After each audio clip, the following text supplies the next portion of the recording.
Hello বন্ধুরা, আশা করি সবাই অনেক ভালো আছেন। আমি জানি মানুষের চেয়ে তার স্বপ্নগুলো অনেক বড় বড় হয়ে থাকে, অনেক বড় হয়ে থাকে তার স্বপ্ন। আমার স্বপ্নগুলো একদিন অনেক দূরে, আমি সেখানে নিয়ে যাব আপনাদেরকে আমার সাথে। আর আজকে আমি এসেছি অনেক সুন্দর একটা জায়গায়, এটাকে আমি নাম দিয়েছি বাংলার কাশ্মীর। আসলে আমি কিছু কিছু জিনিস এখানে দেখাবো, যেগুলো দেখলে আপনি পুলকিত হবেন। আশ্চর্য না হলেও আপনার ভালো লাগবে, আশা করি ভালো লাগার মতো কিছু দৃশ্য আপনাদেরকে দেখাবো। এই দৃশ্যগুলো দেখে আপনাদের আশা করি অনেকটাই মন ভালো হয়ে যাবে আর এখানে আসার ইচ্ছে জাগবে। তো চলেন যাই, আমি এই জায়গাগুলো ঘুরে ঘুরে আপনাদেরকে দেখাই।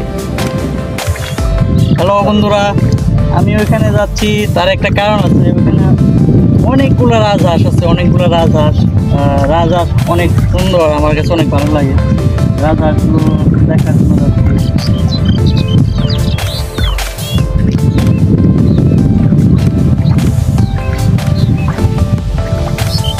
দেখতে থাকুন। এই তো এসে পড়েছে, প্রায় সময় লাগবে না।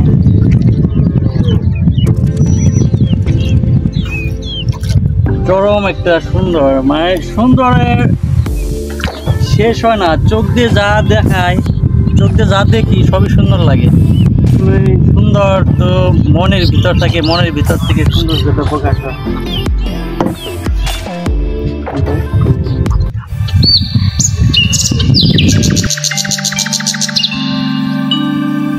শন শন বাতাসের আওয়াজে গাছগুলো বেজে উঠছে, মনে হচ্ছে কে যেন নূপুর বাজাচ্ছে।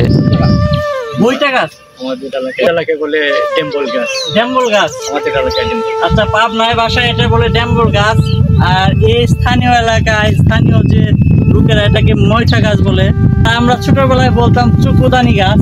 আমাদেরকে এমন একটা কুসংস্কারের মধ্যে এই গাছটি বলা ছিল যে এই গাছের গোটা, অর্থাৎ এই গাছের ফল যদি কেউ স্পর্শ করে তাহলে তার চক্ষু যাবে। এই কারণে এই গাছটার নাম চকুদানি। হ্যাঁ, মানে চকুদানি গাছ বলতো যে এই ফলটা খাওয়া যায় না, এই গাছের ফলগুলো খাওয়া যায় না।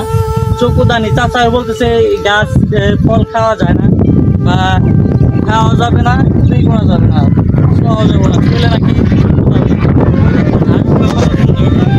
গাছের উপর বসে বসে আমি হাঁসগুলো আর দূরের দৃশ্যটা দেখতে লাগলাম।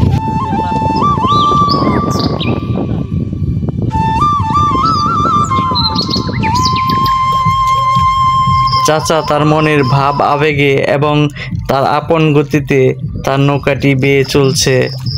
পিছনে এত সুন্দর একটা দৃশ্য, পিছনের গ্রামটিকে মনে হচ্ছে যেন পাহাড়ের মতো কোনো একটা গ্রাম।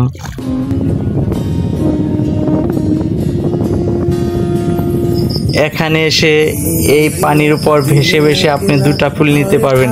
পিছনে দেখেন শহরের একটা দৃশ্য, বড় বড় দালানকোঠা এবং পাশেই গ্রামের দৃশ্যগুলো খুব সুন্দর, খুবই সুন্দর। এতটাই ভালো লাগা কাজ করে, এতটাই ভালো লাগা কাজ করছে। আপনি হয়তোবা এখানে আসলে সেটা ফিল করতে পারবেন। আমি কেন এটার নাম কাশ্মীর দিয়েছি, কারণ আমি যেদিকে দেখি ওই দিকে সৌন্দর্য। আকাশে তাকাই, আকাশের সৌন্দর্য।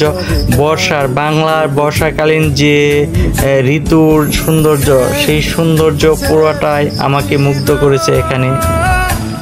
আমি বাঁশের এই নৌকিটিতে পানি মেপে দেখলাম কতটুকু পানি, দেখলাম খুব একটা পানি নেই। তো আমি চাচাকে হেল্প করলাম সামনে থেকে এই নৌকিটি দিয়ে নৌকাটিকে এগিয়ে নিতে। দেখুন সামনে আরেকটি সৌন্দর্য আমাকে গ্রাস করেছে, আমাকে মুগ্ধ করেছে। আমি সেদিকে ছুটছি আপন মনে। চাচাকে বললাম যে চাচা আমাকে ওইখানে যাব, দেখেন কত সুন্দর একটা জায়গা। দূর থেকে এতটা সুন্দর মনে হচ্ছে, তাই আমি এই সৌন্দর্যটাকে কাছ থেকে পেতে চাইলাম। দূর থেকেও সুন্দর এবং কাছ থেকেও সেটা সুন্দর। আমার কাছে মনে হলো খুবই শান্তির একটা জায়গা। অনেকগুলো বাড়িঘর রয়েছে এখানে, অনেক বাড়িঘর, বিভিন্ন ধরনের গাছপালা আমাকে মুগ্ধ করলো এবং এখানে সত্যি অসাধারণ যে পাখির ডাক, প্রকৃতির যে পাখির ডাকগুলো এখানে এসে আমি সেটাও শুনতে পেলাম। সুন্দর এই জায়গাটি আমাকে ছেড়ে দিতে হবে, এই মুহূর্তটি আমাকে ছেড়ে চলে যাবে। মানুষের মন সবচেয়ে দ্রুতগামী এবং মানুষ তার মনের অনুভূতি এবং অনুভব দিয়ে তার ভালো লাগা খারাপ লাগা জিনিসগুলোকে সহজেই স্পর্শ করতে পারে এবং যেখানে সেখানে সে মনের দ্বারা চলে যেতে পারে। তাই মানুষের মনটাকে কাক এবং চিলের সাথে তুলনা করা হয়েছে। আমি আজকের মতো এখান থেকে আপনাদের কাছ থেকে বিদায় নিব।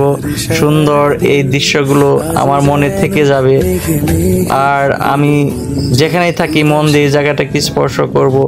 আমার এই আজকের ভিডিওটি আপনাদের কাছে কেমন লাগলো অবশ্যই আমাকে জানাবেন। আর সবার কাছ থেকে এখানে বিদায় নিচ্ছি। ধন্যবাদ সবাইকে।